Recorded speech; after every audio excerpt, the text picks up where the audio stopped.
خاص وظیفہ دل کی تمام بیماریوں کا روحانی علاج، ظاہری باطنی تمام بیماریاں۔ سب سے پہلا، ہر فرض نماز کے بعد دل پر اپنا سیدھا یعنی دایاں ہاتھ رکھ کر کم از کم 7 مرتبہ یہ کلمات پڑھیں۔ 2 مرتبہ میں کلمات پڑھتا ہوں۔ یا اللہ یا قوی القادر المقتدر، یا اللہ یا قوی القادر المقتدر، قوینی وقلبی، قوینی وقلبی۔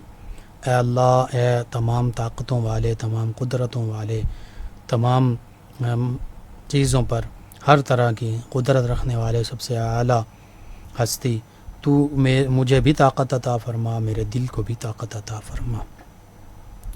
یہ پڑھ کر ہتھیلی پر دم کریں اور ہتھیلی جو ہے وہ سینے پر پھیر لیں۔ اول آخر 3 مرتبہ درود پاک بھی پڑھیں۔